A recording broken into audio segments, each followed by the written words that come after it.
Hello guys, como vocês estão? I'm Teacher Paula Fabrícia, sou professora de inglês aqui no Minha Escola na TV. E essa aula de hoje, pessoal, é para você, o nosso aluno do 6º ano. Essa aula é de número 8. Peguem o livro de vocês, o caderno e vamos à nossa aula do dia. Are you ready? Vocês estão prontos? Mas vamos relembrar o que estudamos na aula passada. Trabalhamos aqui algumas imagens da unidade 2, formas de aprender. Como é que eu ando estudando em casa? Como é que eu aprendo melhor? Existem várias formas de estudarmos, através da TV, aqui com as nossas aulas, fazendo anotações, estudando com a mãe, com o responsável, com o colega, com o amigo. Aqui, pessoal, hoje eu trouxe uma imagem bem interessante. É uma pirâmide de Glasser. Esse psiquiatra americano, ele trabalhou muito com teorias de como a gente aprende melhor. E aqui vocês podem ver que 10% a gente aprende lendo, 20% a gente aprende quando a gente escuta. Só que a gente aprende mais, sabe quando? É quando a gente ensina aos outros. Então, por exemplo, eu estou aqui explicando o conteúdo de inglês, um vocabulário novo, como a gente trabalhou aqui, materiais escolares, né, objetos escolares. Quando você vai ensinar essa palavra, como ela é falada, como ela é escrita, quando você ensina para outra pessoa, você aprende muito mais. Então, que tal você ensinar inglês para o seu colega, para sua mãe, uma palavra nova? Não só você vai estar aprendendo mais, como outra pessoa também, tá certo? A gente aprende muito quando a gente ensina o outro, 95% a gente consegue aí reter, tá certo? Hoje, vamos lembrar aqui o nosso conteúdo, School Supplies, então materiais, objetos escolares. Eu ensinei para vocês uma técnica bem interessante para a gente aprender melhor vocabulário.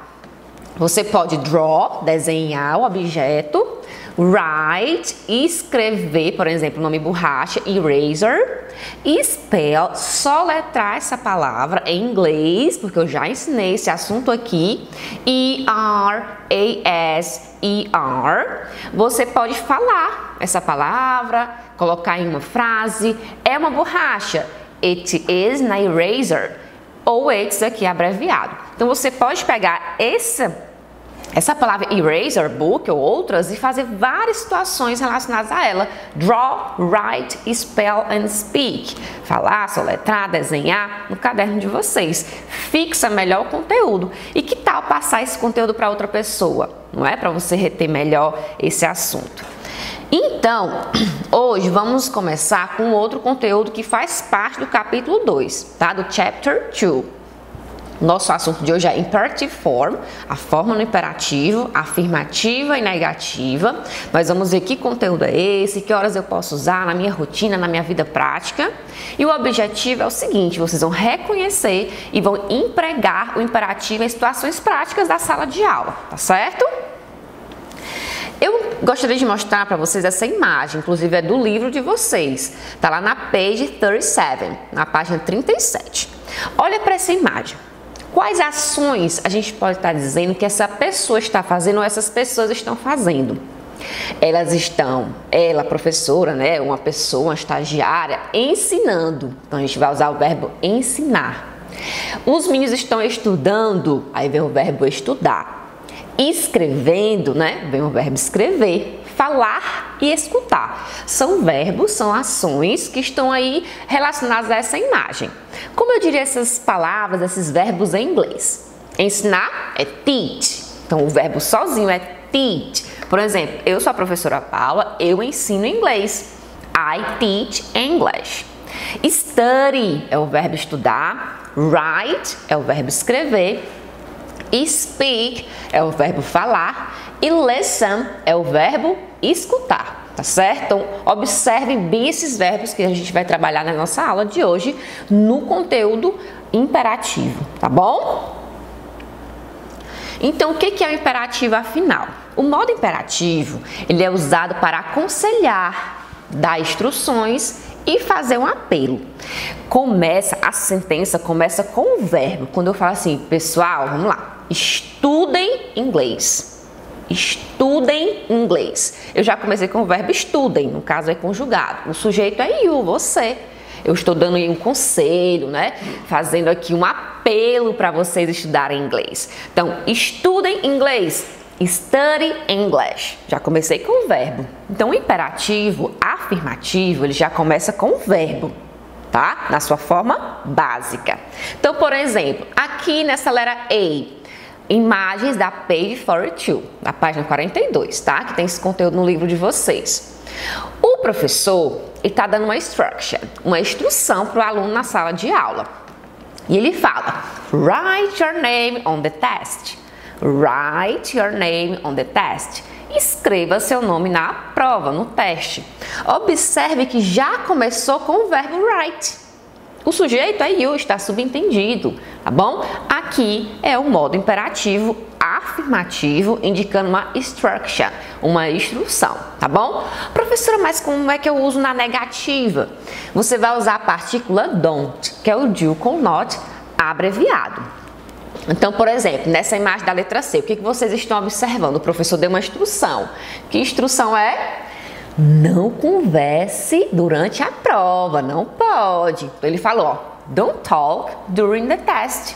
Don't talk during the test. Não converse, não fale durante o teste, a prova, que é uma instrução. Então, aqui está bem claro o modo imperativo. Começou com o verbo write, de acordo com a figura, e aqui don't talk, com o verbo no imperativo afirmativo, por conta da partícula don't. Esse modo imperativo ele é muito usado na nossa rotina. Às vezes uma pessoa pergunta, onde é que fica tal lugar, como é que eu chego lá? Aí a pessoa vai dar uma instrução, dobra à direita, dobra à esquerda, vá direto. Ela já começa com o verbo. É muito usado em inglês também, certinho? Vamos ver próximas imagens. Na letra B, tem um apelo, um apelo que a pessoa está fazendo. Por favor, pegue aquele livro para mim. Please get that book for me. Please get that book for me. Então, já começou aqui com o verbo. Esse please já ajuda para a gente identificar que realmente é um apelo. Então, o verbo aqui no caso é o get, que é o verbo pegar, obter, certinho? Na letra D, be patient. Be patient. Aqui é na hora da merenda, não é, gente? Quando a gente está no presencial, um momento bem importante na escola, a gente adora. Então, aqui é um conselho, ó, a pessoa está falando da cantina, seja paciente, não é? Tenha paciência, então é be patient. Essas duas sentenças estão no modo imperativo afirmativo. Por quê, teacher? Porque não tem o don't na frente. Se eu quiser colocar no negativo, basta colocar o don't, que dá certo na frente da sentença. No livro de vocês, na page 39, pessoal, ele tem aí umas listas, né? Eles vão dar aí dicas de como você pode estar estudando na sua casa. Então, ele vai dar uma instrução. Provavelmente, na verdade, certamente, as sentenças vão começar com o verbo, tá bom? Vamos analisar algumas. Aqui na lista number 1, have you got a study tip? Vai dar dicas de como estudar. Tá? Você conseguiu pegar alguma dica de estudo? Aí ele vai dar, né? My study tips, minhas dicas de estudo. Bad, as dicas ruins, coisas que vocês não devem fazer. Eat while study. O eat é o verbo, modo imperativo, dando instrução. Eat while study. Comer enquanto estuda. De acordo com essa dica, não é uma dica muito boa, é uma dica bad, ruim. Então, se a gente fosse colocar uma negativa, não coma durante, né, o momento que você está estudando. Então, seria don't eat while study. Tem que colocar o don't para ficar negativo. Number 2, listen to music while you study. Listen to music while you study. Escutar música enquanto você estuda. A pessoa diz que é uma bad, é coisa ruim assim na hora que você está estudando. Algumas pessoas gostam, né, de escutar música enquanto estudam, para elas facilitam o aprendizado. Aí vai de cada pessoa. Aqui foi apenas uma tip, uma dica. Study without breaks. Study without breaks. Estude sem pausas.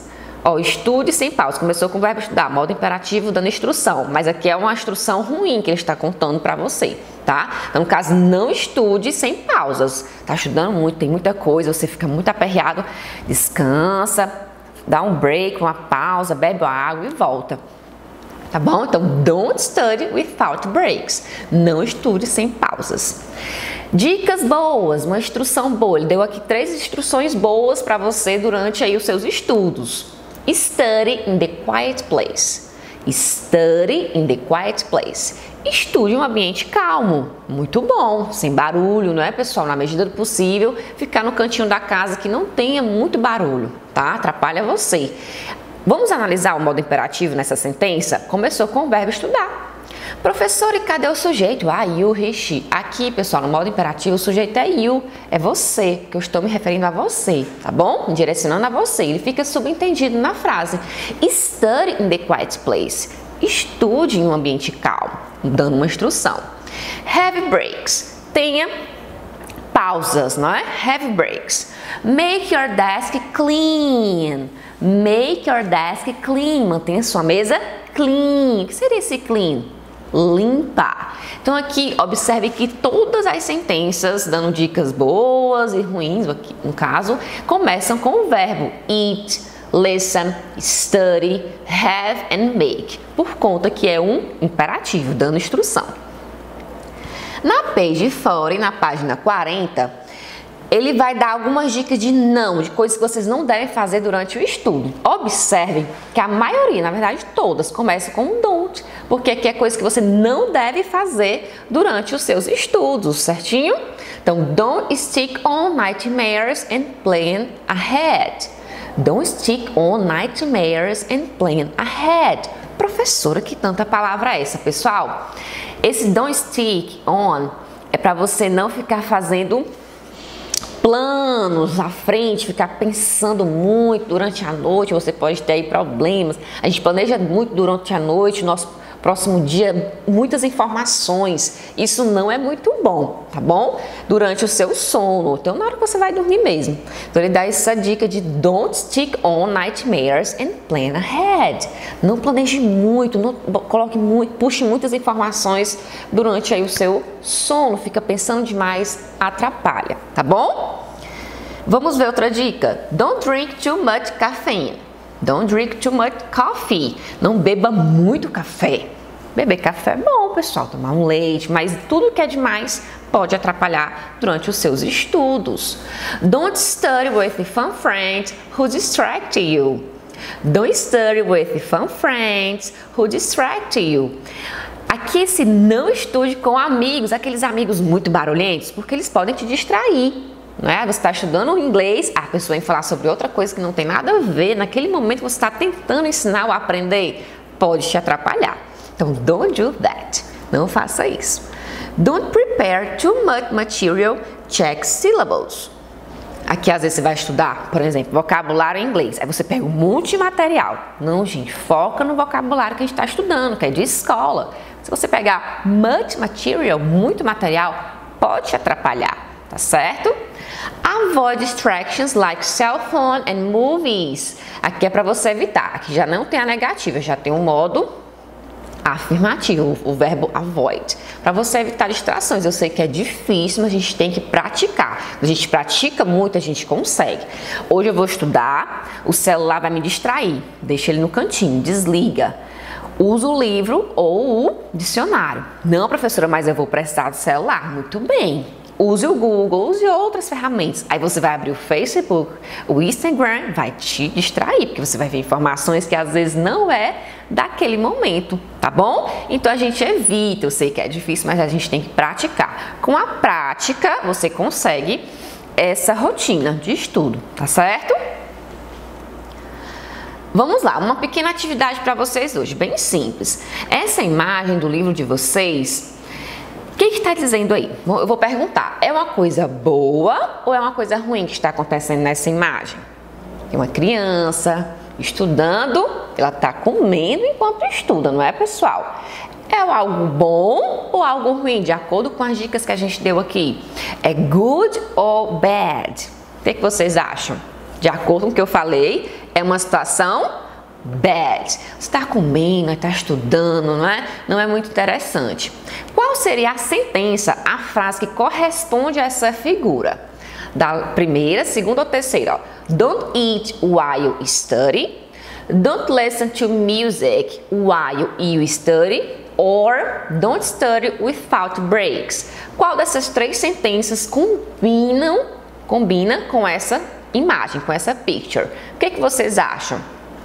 Tem um verbo aqui que ele vai indicar o que está acontecendo, tá, pessoal? Seria o eat. Então, o verbo comer. Não coma, don't eat while study. Esse Tzinho aqui eu vou corrigir ele, tá, gente? É o don't. É o don't, aquele apóstrofozinho e o T. Então, vocês estão aqui, ó, já tá tudo aqui organizadinho. Então, don't eat while study. Não coma enquanto estuda. Então, combina mais essa sentença com a picture do livro de vocês. Vamos para mais uma para a gente poder encerrar? Esse garotinho da letra B, página 40, o que ele está fazendo em relação à mesa dele, o lugar que ele estuda? Ele está limpando. É uma situação good or bad? O que vocês acham? Digam aí para mim em voz alta. É uma situação good, a good situation. Então, qual sentença dessas aqui? Observe que estão todas no modo imperativo, como sou com o verbo study, have and make. No imperativo, né? Assim que funciona, começa com o verbo dando uma instrução. Também uma instrução, conselho ou apelo. O que vocês acham? Study in the quiet place, have breaks ou make your desk clean? Desk é o quê? Mesa. Eu já entreguei a resposta, não é, pessoal? Make your desk clean. Deixe sua mesa, no lugar que você vai estudar, clean, limpa. Então é uma good situation, uma good tip para você, tá certo? Para encerrar a nossa aula, eu vou usar o modo imperativo hoje, tá bom? Mas para fazer um apelo para vocês. Please wear your mask. Please wear your mask. Por favor, use sua máscara. A pandemia não acabou, devemos nos cuidarmos, não é, pessoal? Então aqui, ó, esse wear é um verbo. É o verbo vestir, usar. Sempre que eu vou colocar algo no meu corpo, uma blusa, uma roupa, é sempre esse verbo que eu coloco, tá? Wear. Então, please wear your mask. Por favor, use a sua máscara. Modo imperativo, afirmativo, indicando um apelo que eu estou fazendo para vocês, tá certo? Eu espero que vocês tenham gostado da nossa aula no modo imperativo. Estudem esse vocabulário, criem frases, ensinem para o colega de vocês. Vocês vão aprender muito mais e vão estar ajudando alguém a estudar inglês, tá bom? Eu vejo vocês na nossa próxima aula. See you!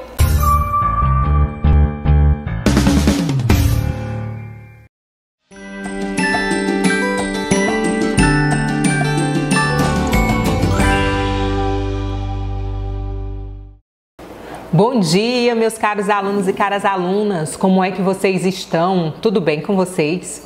Pessoal, hoje é a aula de número 12, que foi pensada e planejada para você, meu aluno do 6º ano, mas também para você, meu aluno da Educação de Jovens e Adultos. Nesse nosso momento, hoje, nós iremos continuar as nossas conversas acerca de relevo.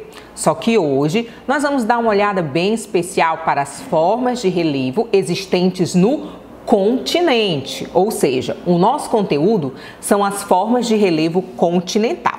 Nessa aula, a gente vai conhecer quais são as principais formas desse relevo. Não são as únicas, viu, pessoal? São apenas as principais, que inclusive vocês podem acompanhar até aí no nosso livro didático. A gente também vai acabar relacionando o relevo à construção do espaço geográfico. Será que uma coisa interfere na outra? A gente vai saber na aula de hoje.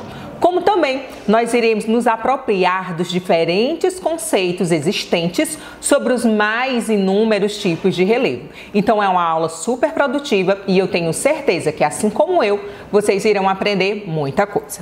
Então a gente vai sempre começar a partir do conceito. Vamos dar uma olhada qual é a informação que o slide traz para a gente, né? Antes que a gente chegue aí no texto propriamente dito, a gente vai apreciar essa imagem bem aí, uma imagem meramente ilustrativa que tem as formas de relevo todas pertinho, né?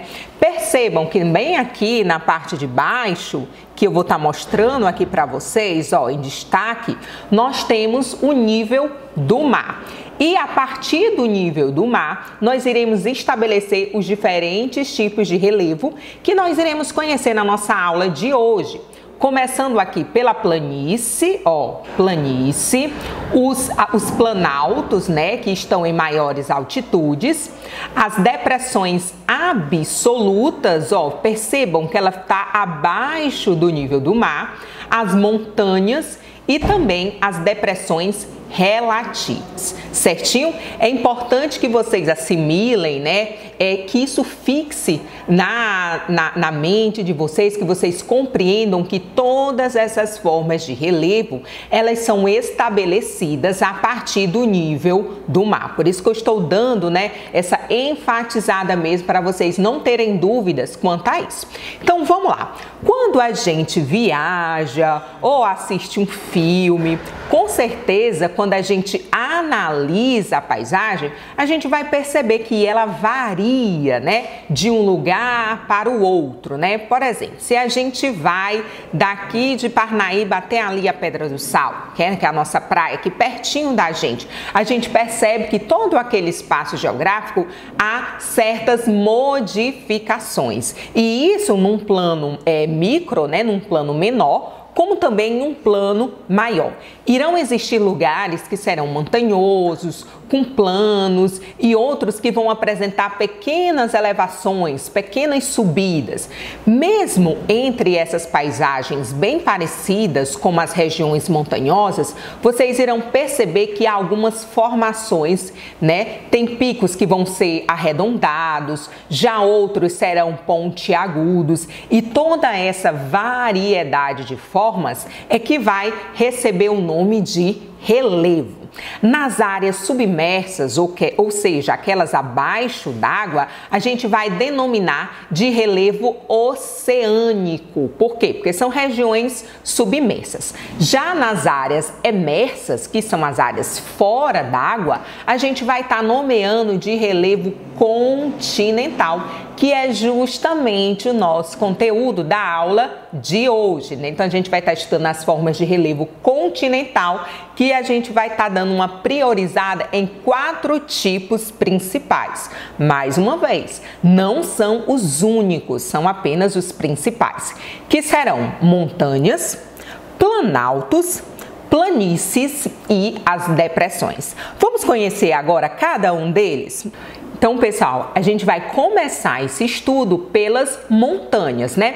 Percebam que eu coloquei 2 imagens diferentes dessa imagem, que tem até no livro didático de vocês, para dar uma variada, né, nessas informações. Então, vamos lá. O que são, de fato, essas montanhas? As montanhas, pessoal, são grandes elevações naturais do relevo, né?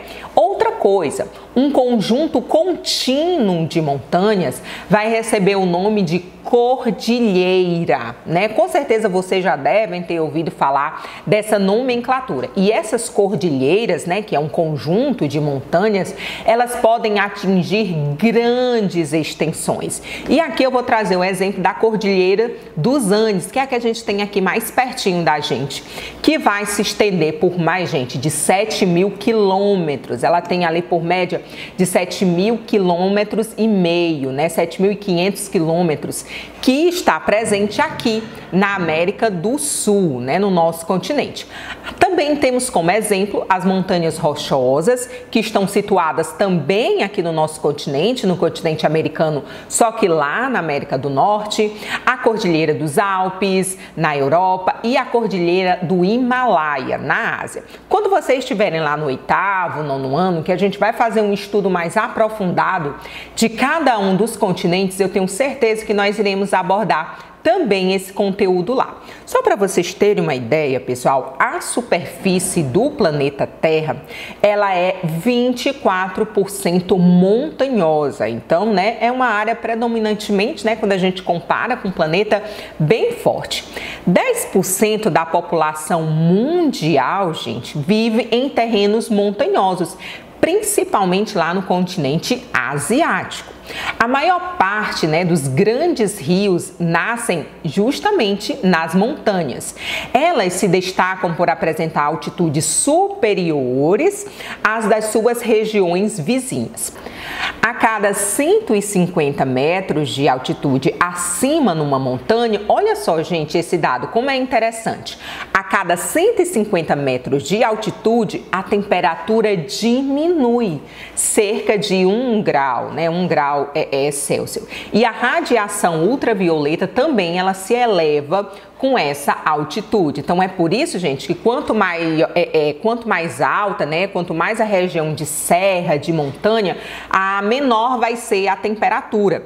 Aqui pertinho da gente, a gente tem algumas regiões assim de serra. Aqui no Piauí, nós temos a região de Pedro II. Aqui pertinho no nosso estado, Ceará, aquela região da Serra da Ibiapaba, né, que aí a temperatura tende a diminuir. Ou seja, principalmente quando a gente compara com as temperaturas aqui da nossa cidade. A gente vai conhecer agora também sobre os planaltos, né, que é outra forma de relevo continental. Vamos começar pelo conceito, né? Os planaltos, eles são áreas de superfície terrestre menos elevada que as montanhas e são ali mais ou menos planas, né? Que são delimitadas pelas escarpas. Já ouviram esse nome em algum lugar? Quem tá com o livro didático, né, vai perceber que aí tem um significado de escarpa. O que é escarpa? É mais ou menos uma rampa ou então um declive muito íngreme, né? Pensem aí na ideia de uma rampa. É mais ou menos aquilo ali. Nesse tipo de relevo, né, nos planaltos, o processo de desgastes das rochas e também dos solos, que foram provocados pelas chuvas, pelo próprio deslocamento das geleiras, pela ação dos ventos, entre outros fatores, é maior, ou seja, superior, que a deposição dos sedimentos provenientes de outras áreas de relevo. Dentre essas características, né, a gente também pode aqui enfatizar que os planaltos, eles vão apresentar vários aspectos, como as serras e as chapadas, certo, gente? As serras, né, só aqui abrindo um parêntese, elas são um conjunto de morros agrupados, que podem sim apresentar uma borda com um desnível meio que abrupto, né, de forma bem assim brusca, e outras de forma inclinada, só que de forma mais suave. Já as chapadas são as extensas superfícies horizontais de relevo que apresentam um topo, né, ou seja, a parte mais alta plano, e a sua borda, né, ela vai ser toda escarpada. Então aí nessas imagens eu coloquei aí essas representações de planalto, ó, a parte mais elevada e plana aqui no topo, onde eu tô mostrando para vocês, e aqui as suas descidas, né, de forma escarpada. Percebam aqui também, ó, a gente tem como se fosse a subida e aqui a gente tem todo esse plano, como o próprio nome já nos remete, planalto, um plano alto, certinho? Vamos conhecer também as planícies, né? O que são essas planícies? São formas de relevo mais ou menos planas ou suavemente onduladas de grande extensão. Nas planícies, ao contrário do que a gente viu lá nos planaltos, o processo de deposição de sedimentos supera o do desgaste. Ela é, gente, como que eu posso colocar para vocês? Uma categoria de relevo relativamente recente, né? Ela é mais assim nova, podemos dizer, que vai estar localizada em regiões de baixas altitudes, geralmente aqui, ó, próximo ao nível do mar. Quem aqui nunca ouviu falar? Parnaíba está localizada na planície litorânea, né? Então é uma planície, como vocês podem perceber aí nas ilustrações, próxima ao litoral, por isso a nomenclatura planície litorânea. As suas superfícies, elas são pouco acidentadas e normalmente planas. Só para vocês terem uma ideia, pessoal, existem vários tipos de planície. Entre elas, as planícies marítimas ou costeiras, que, né, como o próprio nome já remete, estão situadas ali no litoral. Há também as planícies continentais, que são aquelas situadas no interior dos continentes, né? Como a gente costuma dizer, mais adentro dos continentes, se distanciando do litoral. E também as planícies de montanhas, que estão localizadas em altitudes bem elevadas. Então percebam aí, gente, há variedades dentro da própria planície. Então, como eu disse lá no início, são 4 tipos principais, né, de formas de relevo, só que cada uma dessas formas vão ter as suas peculiaridades. Por isso que é muito importante a gente ficar atento, né, para a gente conseguir diferenciar uma da outra. E aí, para dar uma ilustrada nas planícies, olha só esses 2 exemplos que eu trouxe para vocês. Percebam que são imagens bem diferentes uma da outra. Mas aqui, eu vou dar aqui um exemplo para vocês que são 2 tipos de planície. Essa aqui que eu tô agora, né, destacando para vocês, ela é aqui no Brasil. Se trata da planície do Pantanal Mato-Grossense, né? Quem aqui não ouviu falar do Pantanal? É um exemplo de planície continental, né? Ela está no continente. Na foto, né, esse trecho dessa planície, ele é alagável, ou seja, nos tempos de cheia, nos tempos de chuva, ela fica submersa, debaixo d'água, até mesmo por conta do nível, né, dos rios, enfim, de toda aquela região. E esse registro, gente, essa foto é do ano de 2017, no município de Peconé. Já tinha ouvido falar desse município? Olha só, inclusive tem fotos, gente, e imagens de outras ilustrações aí no livro didático de vocês também. Vocês podem até comparar essa imagem do slide com a imagem do livro didático de vocês. Já nessa parte inferior, que eu estou mostrando aqui para vocês, a gente tem a planície de montanha formada no vale do rio Urubamba. Esse aí não vai ficar aqui no Brasil, mas fica, olha só, na Cordilheira dos Andes. Lembra que o primeiro que eu falei, né, das montanhas e que o conjunto de montanhas formam a cordilheira? Olha aqui mais ao fundo, a imagem da cordilheira, e aqui, né, essa imagem é de uma região próximo a Cusco, que fica inclusive lá no Peru, aqui no nosso continente. E aí, a gente está chegando no nosso última forma de relevo continental, que são as depressões. Vamos já conhecer algumas dessas características das depressões, certo? É importante vocês saberem que as depressões, elas vão ter uma ramificação que nós iremos estar estudando no nosso próximo slide. Antes que a gente chegue lá, a gente vai começar aqui com um conceito. O que é essa depressão? Então, antes que a gente chegue a esse conceito, vamos dar uma imagem, né? Vamos dar uma olhada nessas imagens. O que a gente tem aqui, ó? O planalto, não sei se vocês conseguem, né, perceber aqui. A gente tem o plano alto e a gente tem uma queda e um terreno, ó, bem depressivo, baixo. Olha só. Aqui também, nessa outra imagem, percebam aqui a sombra desse monte aqui, ó, nessa parte inferior. Então, isso daí, gente, são ilustrações, são exemplos de depressões. Mas, afinal de contas, o que é essa depressão? São áreas do relevo com altitudes inferiores, são vales, né? As das terras que as circundam, ou seja, né, que estão ao seu redor. Ou então pode ser conceituado como uma área abaixo do nível do mar. As depressões, pessoal, elas configuram uma unidade de relevo que possui uma área mais baixa em relação às outras áreas que estão ali no seu entorno. As altitudes dessa forma de relevo, elas vão variar entre 100 a 500 metros, 100 e 500 metros por aí, podendo ser encontradas também em níveis altimétricos, abaixo do nível do mar. A paisagem, gente, das depressões, né, vou trazer aqui uma ilustração, mas vocês podem conferir pelas imagens, é caracterizada por apresentar inclinações e por ser irregular. Por isso que eu estou aqui, ó, mostrando para vocês, olha aqui, meio que inclinado. A sua superfície ela vai ser acidentada, que é justamente o resultado de longos processos de erosão. E aí a gente vai se deparar com diferentes tipos de depressão. Eu vou trazer aqui para vocês esses dois tipos, né, que vocês podem se deparar.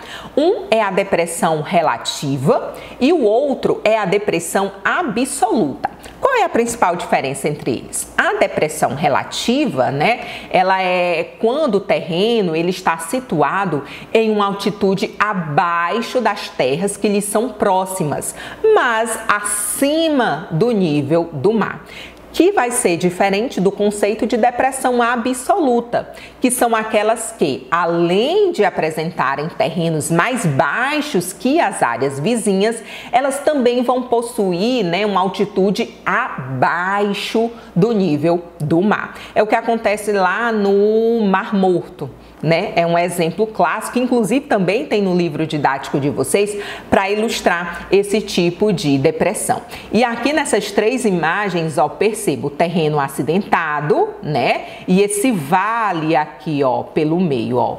Viu? Isso daí, gente, é um exemplo de depressão. E professora, por que a gente tem que estudar esse assunto na disciplina de geografia? Porque, gente, o relevo ele está diretamente associado à nossa sociedade. Não apenas a nossa, mas todos os grupos sociais existentes por todo o nosso planeta. Sabem por quê? O povoamento de várias regiões do planeta, ele foi influenciado por fatores de ordem natural, né? A gente já conversou isso em outras áreas, em outras aulas. O clima, a água, a qualidade do solo para a agricultura e, é claro, o relevo. Mesmo, gente, com todo o avanço científico e tecnológico, é consequente a diminuição da dependência do ser humano em relação ao meio, né? O homem, é isso que faz o ser humano ele sair do lugar que ele está para ir para outro lugar em busca de melhores condições de vida.